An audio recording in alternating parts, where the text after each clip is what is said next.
Cute सास। जमाना कितना भी बदल जाए, इतना भी नहीं कि बहू घर आए और सास गर्भवती दिख जाए। देखो मीरा, माँ का पूरा ख्याल रखना है, उनसे अब काम नहीं होता है।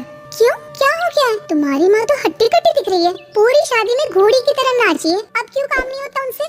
वो माँ प्रेग्नेंट है ना, बच्चा होने वाला है, मैं कभी भी भाई बन जाऊंगा इस साल के अंत तक। क्या बोल रहे हो? वो सर पर हाथ रखकर बैठ जाती है। यार पहले क्यों नहीं बताया? कैसा मजाक है ये? झूठ बोल रहे हो ना? हाँ, झूठ बोल रहे हो ना? तभी ससुर की आवाज आती है। बहू, पानी गरम कर दे, तेरी सास को दवाई देनी है। समय पर दवाई ना दी तो परेशानी हो जाएगी। और हाँ, जरा काजू पीस कर दूध में मिलाकर ले आना, तेरी सास खुद से तो अपनी संभाल करेगी नहीं। हे भगवान, ये मैं क्या सुन रही हूँ? ये ससुर जी को क्या हो गया है? मैं क्या सोच कर आई थी? अरे, मैं तो किसी को मुंह भी नहीं दिखा पाऊंगी। अब ये रोना धोना बाद में करना, पहले गर्म पानी कर दो, माँ को दवाई देनी होगी। और हाँ, रात को माँ के पैरों में तेल लगा देना। बहू को गुस्सा आ जाता है, वो बड़बड़ करती किचन में जाती है जहाँ उसका ससुर खड़ा होता है। एक बड़ी जिम्मेदारी है हम सबके सर ऊपर, इस उम्र में माँ बनना खतरे से खाली नहीं होता। हाँ हाँ पता है, तो क्यों बन गई माँ? अरे खतरे से कम नहीं है तो क्या जरूरत थी लल्ला पैदा करने की? कैसी बात कर रही हो बहू? क्या तुम खुश नहीं कि घर में एक नया मेहमान आएगा, छोटे छोटे पैरों से पूरे घर में घूमेगा? पिताजी, ये हाथ जोड़े आपके, आप यहाँ से जाओ, ये शायरी बाद में बताना, अभी मैं पानी गर्म करके थर्मस में दे देती हूँ। सारा दिन पिलाते रहो गर्म पानी। और हाँ, ये बच्चे की बात बार बार मुझसे कोई नहीं करेगा। बहू का पारा अब चढ़ा ही रहता था, वो काम तो सारा करती, लेकिन किलस किलस कर। मीरा सारे काम से फुर्सत पाकर बैठी होती है कि माँ का फोन आ जाता है। बेटा, बहुत बड़ी जिम्मेदारी है तेरे सर पर, अच्छे से निभाना। ससुराल में हर किसी को खुश रखना वैसे तो मुश्किल है, लेकिन भगवान ही हिम्मत देता है बहू को हर कुछ सहकर सबको खुश रखने की। क्या बड़बड़ किए जा रही हो माँ? जानती भी हो कि यहाँ क्या चल रहा है? मेरी सास, अरे तेरी सास तो देवी है देवी। कितने खुश हो रहे थे सारे तेरी सूरत देख देख कर। पता नहीं जैसे बहू नहीं कोई मन मांगी मुराद मिल गई हो उन लोगों को। अरे बात तो पूरी सुनो। मन मांगी मुराद तो पूरी हुई है। अरे मेरी सास को बच्चा होने वाला है, प्रेग्नेंट है वो। क्या बकवास कर रही है मीरा? ये बात किसी को कहना मत। मुझे तो बता दिया, लेकिन अब अपनी जबान से ले। कहाँ है तेरी सास? बात तो करा मेरी। पूछू जरा, पोता पोती खिलाने की उम्र में खुद का बच्चा खिलाने का शौक कहाँ से आ गया? और आया भी तो बताना तो चाहिए था। अब क्या नाक कटाने के लिए हम लोगों से रिश्ता जोड़ा है? रुक, तेरे पापा से बात करती हूँ। मीरा फोन रखकर लेट जाती है। वो एक सपना देखती है कि उसकी गोद में एक बच्चा खेल रहा है। भाभी की गोद में कितना खुश दिख रहा है ना, लग ही नहीं रहा कि भाभी है।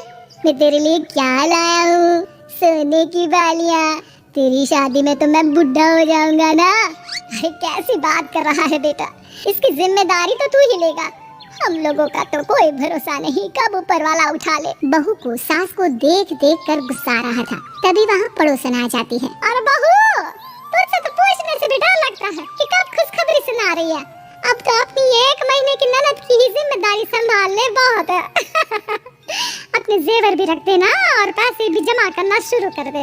वो बात आगे बढ़ाती, उससे पहले ही बहू जोर से चिल्लाकर उठ जाती है। नहीं नहीं नहीं नहीं, मैं अपने जेवर किसी को नहीं दूंगी। अरे कौन ले रहा है तुम्हारे जेवर? तुम औरतें भी ना सपने में भी जेवर ही संभालती रहती हो। मैंने जो सपना देखा है ना, सुनोगे तो होश उड़ जाएंगे। अच्छा, तुम अपना सपना बाद में बताना, पहले मेरा सुनो। कल मैंने इतना अच्छा सपना देखा, इतना अच्छा सपना देखा कि अगर वो पूरा हो जाता है ना, तो मैं तुम्हारे लिए रानी हार बनवा दूंगा। बहू अब सारी गम भूलकर पति का सपना सुनने में लग जाती है। अरे क्या सपना था बताइए ना, बोलिए भी तो, क्या सपना है? मैं पूरा कर दूंगी अगर बात रानी हार की है तो। बोलिए बोलिए। मैंने रात को सपना देखा कि माँ को बेटी हुई है और मुझे बहन।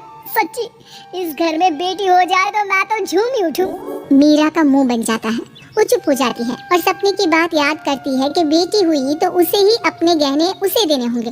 फिर तो रानी हार की जरूरत पड़ेगी ही। भाई लड़की बड़ी होगी, उसकी शादी होगी तो जेवर तो चढ़ाने ही होंगे ना, कहाँ से आएंगे वो? कितने समझदार हो तुम मीरा। मैंने भी यही सोचकर तुम्हारे लिए रानी हार लेने का सोचा था। अरे फूटी किस्मत मेरी, जो ऐसा परिवार मिला। मेरे पापा की तो मैं अभी क्लास लगाती हूँ, जो सब जानते हुए भी ऐसे परिवार में मेरी शादी कर दी। बहू पिता को फोन लगाने ही वाली होती है कि ससुर की फिर से आवाज आती है, बहू गरम पानी ले आ जल्दी, थर्मस में खत्म हो गया है। बाद में खबर लेती हूँ मैं पापा की, पहले सास को गरम पानी दिया हूँ। बहू अभी किचन में काम कर ही रही थी कि मीरा के मम्मी पापा आ जाते हैं। वो हाथ में ढेर सारे फल लेकर आते हैं। मीरा के पिता मीरा के ससुर से कहते हैं, लीजिए भाई साहब, ये फल रखिए, बहन जी को खिला दीजिएगा। वैसे कैसी है उनकी तबीयत? बस पता तो है आपको, ऐसे वक्त में जो होता है बस वही सब। मुझे तो सुनकर बहुत गुस्सा आया था, लेकिन चलिए, भाग्य में जो है लिखा उसे कौन टाल सकता है। डॉक्टर को दिखाए? हाँ, बस डॉक्टर आने ही वाला है। अच्छा हुआ आप लोग भी आ गए। उतने में एक सुंदर सी लेडी डॉक्टर आती है। पेशेंट कौन है आप? अरे नहीं जी, मैं तो बहू हूँ इस घर की। मैं तो अभी सोच भी नहीं सकती पोता या पोती के बारे में, अभी तो मेरी सास ही। अरे चुप हो जाना, देख तो ले, डॉक्टर है ये, किसी के भी सामने गुस्सा फोड़ देती है। डॉक्टर कमरे में जाती है और थोड़ी देर बाद बाहर आ जाती है। पीछे से सास भी निकल आती है। हे भगवान, इतना दुख तो किसी को भी ना दे जितना मुझे दिया है। देखिए बहन जी, आप लोगों को तो ये सोचना भी नहीं चाहिए था। वही तो मैं भी कह रही थी कि आप लोगों के लिए तो सोचना भी गुनाह है, लेकिन अब पछताई हो क्या जब चिड़िया चुग गई खेत। डॉक्टर वहाँ से चली जाती है। मैं माँ नहीं बन सकती, मैं प्रेग्नेंट भी नहीं हूँ। ये कैसे? तुम तो बोल रही थी कि अरे वो गैस का दर्द था और पेट भी गैस से फूल रहा था। डॉक्टर ने चूर्ण दे दिया है, गर्म पानी से फाँकना है।